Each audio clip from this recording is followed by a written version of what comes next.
مگر آگے قرینہ دلالت کر رہا ہے کہ وہ واقع و جزائے مقدم ہے. کیا قرآن کہتا ہے وَكَذَلِكَ نَصْرِفُ عَنْهُ السُّوءَ وَالْفَحْشَاءَ. جن لوگوں نے جناب یوسف علیہ السلام کے بارے میں کوئی کھٹکا محسوس کیا ہے، قرآن کی روانی کو نہیں سمجھ سکے.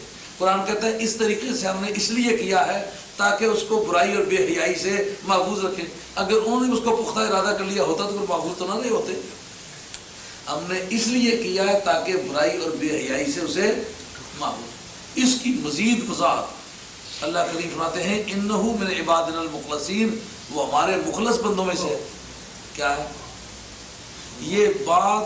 اقتضاءً دلالت کرتی ہے کہ انہوں نے کبھی اس کا ارادہ نہ کیا. کیوں کہ قرآن عظیم نے دوسرے موقع پر کہا ہے فَبِعِزَّتِكَ لَأُغْوِيَنَّهُمْ أَجْمَعِينَ إِلَّا عِبَادَكَ مِنْهُمُ الْمُخْلَصِينَ. شیطان اللہ کے کورٹ میں کھڑے ہو کے کہتا ہے کہ اے مالک الملک، میں تمام بندوں کے بارے میں تیری قسم کھا کے کہتا ہوں سب کو گمراہ کروں گا مگر تیرے مخلص بندے مجھ سے گمراہ نہ ہو سکے. تو جن کو مخلص مانا گیا ان کے بارے میں شیطان پہلے ہتھیار ڈال گیا کہ میں ان کو بگاڑ نہیں سکتا، میں ان کو غلط راستے پر نہیں چلا سکتا. رب کہتا ہے یہ میرے مخلص بندوں میں سے. دونوں آیتوں کو اکٹھا کرو. شیطان کا یہ اناؤنسمنٹ کہ میں مخلص بندوں کو گمراہ نہیں کر سکتا، رب کہتا ہے یہ میرا مخلص بندہ. حاصل مانا یہ ہے کہ اس نے کوئی گناہ نہیں. اب کشمکش شروع ہو گئی، وہ پکڑتی، یہ دست بدست دستی جنگ شروع ہو گئی. دوڑے جناب یوسف علیہ السلام دروازے کی طرف کہ مولا کریم دوڑ لگانا تو میرا کام ہے، اب دروازہ کھول دینا یہ تیرا کام ہے. اب جس دروازے کو ہاتھ رکھتے دروازہ کھلا ہوا، ہاتھ لگتا جاتا ہے، نبی اللہ کے ہاتھ کی تاثیر سے تالے کھل جاتے ہیں. دستے اورا حق چو دستے خیش خام تا ید اللہ فوق ایدی. اللہ نے اپنے بندگان خاص کے ہاتھ کو اپنا ہاتھ کہا، تو خدا کے ہاتھ کے سامنے تالے کی کیا کی؟ ایک تالا کھل گیا، دوسرا کھل گیا، تیسرا کھل گیا، چوتھا، پانچواں، چھٹا، ساتواں. جب کھول کے باہر نکلا اجمی تو قرآن عظیم کہتا ہے واستبق الباب، دروازے کی طرف دوڑے. وقدت قمیصہ من دبر، اور وہ عورت کی پیچھے سے پکڑ رہی ہے کہ کسی نے روکوں سے، تو پیچھے سے کرتے کا دامن پھاڑ دیا. کرتے کا دامن پھٹا ہوا باہر جاتے ہیں. قرآن عظیم نقشہ موقع واردات کو کتنی خوبصورتی سے بیان کرتا ہے. وَأَلْفَ يَا سَيِّدَهَا لَدَى الْبَابِ، ان دونوں نے اس کے سردار کو، یعنی خامد کو، میاں کو، جس کو سائیں کہتے ہو پنجابی میں، اس کے سائیں کو، مالک کو، سردار کو دروازے کے پاس پایا. یعنی جو ہی دروازہ کھلا تو دیکھا سیدھے مصر سامنے کھڑا ہے. اب جناب جذبات کی تازگی چہروں پر موجود ہے. حضرت یوسف علیہ السلام کے چہرے پر خوف و ہراس، وحشت، نفرت، گھبراہٹ، پریشانی، اضطراب، بے کلی، بے چینی، اور جناب زلیخا کے چہرے پر آرزو، تمنا، لپک، لچکا، شہوت، یہ آثار موجود ہے. اب ان امپریشنز کو کون چھپائے؟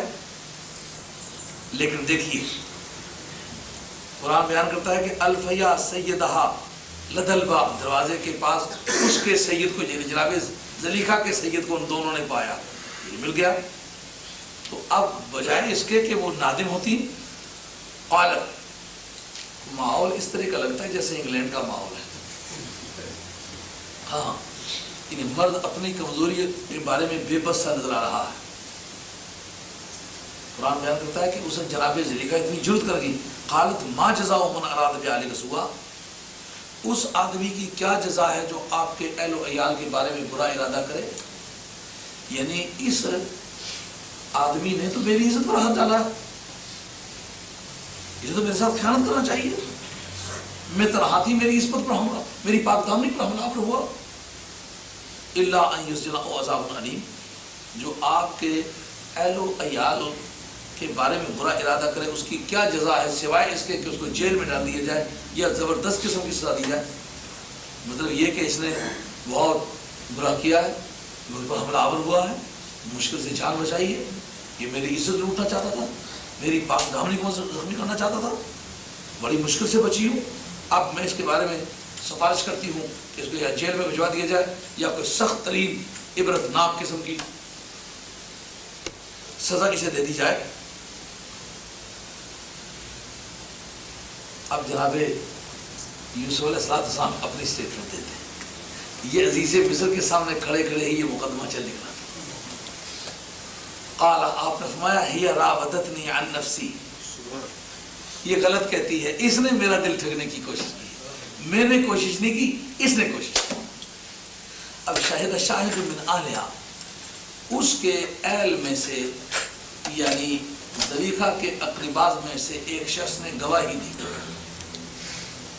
اس پر مفسرین کرام کہتے ہیں کہ یہ گواہی نہیں، فیصلہ ہے۔ اس کے اہل میں سے ایک آربیٹریشن کونسل کے، ایک ثالثی کونسل کے ایک ممبر نے ایک فیصلہ دیا جس کو ثالث مقرر کر دیا گیا۔ اس نے فیصلہ دیا، کیوں آگے جو لفظ آ رہے ہیں وہ شہادت کے معنی نہیں دیتے، وہ فیصلے کے معنی دیتے۔ کیا فیصلہ دیا؟ یہ ان کانا سے لے کر کے آگے شاہد من آلہا کا مفہوم ہے، یعنی اس کے اقرباء میں سے ایک فیصلہ کرنے والے نے فیصلہ دیا کیا کہ ان کانا قمیصہ قد من قبل، کہ دیکھو اس کی قمیص اگر سامنے سے پھٹی ہوئی ہے تو پھر زلیخا سچی ہے، صداقت، پھر زلیخا سچی ہے، کیونکہ جب یہ اس سے الجھا ہوگا تو آگے اسے جان چھڑانے کے لیے اس سے الجھاؤ اختیار کیا ہوگا، تو سامنے والے کو اس کا کچھ حصہ پھٹا ہوگا نا، کیونکہ الجھاؤ جو سامنے سے ہوا ہوگا۔ تو قمیص کے پھٹن دیکھیں، سامنے والی طرف سے یا پیچھے کی طرف سے ہے؟ اگر سامنے والی طرف سے ہے تو پھر تو فصدقت، یہ سچی ہے، وہو من الکاذبین، پھر یوسف یہ کہنے میں کہ اس نے میرا دل ٹھگا ہے، ٹھگنے کی کوشش کی ہے، پھر یوسف جھوٹا ہے، معاذ اللہ، یہ سچی ہے اگر کبھی سامنے سے پھٹی ہوئی ہے، کیونکہ یہ سٹیٹمنٹ نہیں، یہ رولنگ ہے، یہ ڈیسیجن ہے، یہ لا بتا رہے ہیں کہ یہ قانون ہے۔ تو شہادت تو کہ ایسا ہوا یا نہیں ہوا، ہوا یا نہیں ہوا کے بارے میں وہ نہیں کہتے کہ یہ سچ کہتا ہے، یہ جھوٹ کہتا ہے، وہ کہتے ہیں کہ اگر فیکٹس فگرز اس طرح کے ہیں تو اس کا نتیجہ یہ ہے، اگر facts figures pros and cons اس طرح کے ہیں تو پھر ڈیسیجن یہ ہے۔ تو یہ ڈیسیجن کی قسم کی چیز ہے۔ اور وہ کون تھا؟ یہ عزیز مصر وقتاً فوقتاً اپنی مہمات میں اس آدمی سے مشورہ کیا کرتا تھا، نہایت ذہین آدمی تھا، لیکن تھا وہ زلیخا کے ہم اقربا میں سے۔ تو اب ایک ایسی شہادت جو کسی طرح بھی جناب یوسف علیہ السلام کے بارے میں انٹرسٹڈ ایویڈنس نہیں بن سکتی، ایک غیر جانبدار شہادت، بلکہ جو مدعیہ ہے اس کی طرف سے گزرنے والی شہادت اس کے خلاف گزر رہی ہے، تو یہ فیصلے کو حاصل کرنے میں عدالتی نقطہ نگاہ سے نہایت مضبوط شہادت ہے۔ یا تو وہ شخص تھا، یا ایک روایت یہ ملتی ہے کہ ایک نابالغ بچہ تھا جو گہوارے میں تھا، وہ شہادت دیتا ہے کہ آپ دیکھیں کہ قمیص کس طرف سے پھٹی ہوئی ہے، اگر سامنے سے قمیص پھٹی ہوئی ہے زلیخا سچی ہے اور یہ جھوٹا ہے، اور اگر قمیص پیچھے کی طرف سے پھٹی ہوئی ہے تو ظاہر ہے کہ اس نے جھگڑا پیچھے کی طرف سے تو نہیں کیا ہوگا نا، پھر یہ بھاگ رہا ہوگا، زلیخا اسے پکڑ رہی ہوگی۔ قمیص کا پیچھے سے پھٹنا یہ زلیخا کی رغبت اور اس کی بے رغبتی کی دلیل ہے۔ واقعی پھر یہ کہنے میں سچا ہے کہ اس نے دل ٹھگنے کی کوشش کی ہے، میں اس کے بارے میں کوئی ارادہ نہیں کرتا۔ یہ بھی بات گزری، وہ انکان، یہ اسی کے ساتھ یہ رولنگ تعلق رکھتی ہے، انکانا قمیصہ سے لے کر کے یہ آگے عبارت اسی سے تعلق رکھتی ہے، وہ انکانا قمیصہ قد من دبر فکذب وهو من الصادقین، اور اگر اس کی قمیص پیچھے کی طرف سے پھٹی ہوئی ہے تو یہ جھوٹی ہے اور وہ سچوں میں سے۔ اتنی بات اس گواہ نے گواہی کے طور پر کہی یا اس فیصلہ کرنے والے نے فیصل کے طور پر کہی، خواہ وہ زلیخا کے اقربا میں سے کوئی دودھ پینے والا بچہ ہے یا وہ عزیز مصر کا مشیر کار ہے جو سرکاری امور میں مشورہ دیا کرتا تھا، آج اس فیصلے کے بارے میں بھی اس کو مشیر تسلیم کر دیا گیا۔ یہاں تک تو کیس کے بارے میں رولنگ تھی، اب کہا چیک کیا گیا کہ اس کو فیکٹس فگرز کو اوپر اپلائی کریں۔ فلما رأى قمیصہ قد من دبر، جب دیکھا کہ قمیص تو پیچھے کس طرح سے پھٹی ہوئی ہے، قال انہ من کیدکن، تو فوراً عزیز مصر نے کہا کہ یہ تمہارا مکر ہے، یہ تمہارے فریب میں سے ہے۔ من کیدکن کہنے کا مطلب یہ ہے کہ یہ اکیلا یہی نہیں ہے، اور بھی بہت سارے ہیں، اور اس کا اپنا ذاتی تجربہ اس کی بنیاد پر کہتا ہے ان کیدکن عظیم، تمہارا جو مکر ہے وہ بہت بڑا ہے، تمہارے مکر کا مقابلہ نہیں کوئی کر سکتا۔ یار عزیز مصر ہو کر کتنی گروی بات کرتا ہے، بالکل ہتھیار ڈلے ہوئے نظر آتے کہ نہیں آتے؟ اب یہ نہیں کہتا تیری سزا یہ ہے۔ اب جو اس کے بعد کا لفظ ہے، ایسا پتہ چلتا ہے کہ کبھی انگلینڈ کی فضا بھی وہاں تھی، یوسف و آل زنازہ، یوسف یار اس کو جانے دو یار، رہنے دو اس کو، بات ہی کو چھیڑو ہی نہیں، جانے دو اس بات کو۔ لیکن مقابلے میں اس کو مفتی کنوکشن کر چکنے کے بعد، فرد جرم عائد کر چکنے کے بعد، دیکھو سزا دینے پر قادر نہیں ہے، کہتا واستغفری لذنبک کہ تو اپنے گناہ کی مغفرت مانگ۔ یہ نہیں کہ تجھے گھر سے نکال دوں گا، بیوی بنا کے نہیں رکھوں گا، یہ تیری کو بہت سخت سزا ہے، کہا تو اپنے گناہ کی معافی۔ یوسف تو بعد میں جانے دے، اور زلیخا تھا اپنے گناہ کی معافی مانگ۔ انک کنت من الخاطئین، اب میں بالیقین کہتا ہوں کہ تو غلطی کرتے، خطا تیری ہے۔ یعنی یہ جاننے کے باوجود یہ نہ کہہ سکتا کہ میں تجھے سزا دوں گا یا بیوی کے طور پر نہیں رکھوں گا۔ معلوم ہوا کہ سیاسی طور پر وہ اتنا مجبور ہے عزیز مصر کہ بیگم کے سامنے دم نہیں مار سکتا، کنوکشن ہو گئی ہے، لیکن میرا اتنا ہی کہتا ہے کہ تو اپنے گناہ کی معافی مانگ۔ تو یہ ماڈرنزم نہیں، یہ اولڈزم ہے، یہ بڑی پرانی بات ہے، یہ نئی بات نہیں ہے۔ تو یہاں آ کر کے یہ کیس اپنی پہلی منزل پر آتا ہے، اس کے بعد کے واقعات بعد میں ہوتے ہیں۔ یہاں تک بات چلی آئی کہ ایک اللہ کے پیارے نے پہلے کنویں والے مظالم سے، تاجروں کے مظالم سے، اور اس کے بعد اب شاہی محلات میں بادشاہوں کے مظالم سے، اور ان سب آفات و بلیات سے بچ نکلا۔ معلومہ نبوت اتنی طاقت والی چیز ہے کہ اتنے خوفناک خارزاروں سے بھی زندہ بچ نکلنے کی عادت ہے۔ نبی ایسی شخصیت کا نام ہوتا ہے انشاءاللہ آنے والے جمعے پر، تاکہ وہ جو زنان مصر کے سامنے جو حالات پیش آتے ہیں، مصر کی باقی عورتیں اس معاملے میں کس طرح شریک ہوتی ہیں، انشاءاللہ آئندہ جمعے اس سے زیادہ اور پیچیدہ مسائل کھلنے والے ہیں۔ امید ہے کہ آپ آئندہ جمعے بھی ذوق شوق سے تشریف لائیں گے۔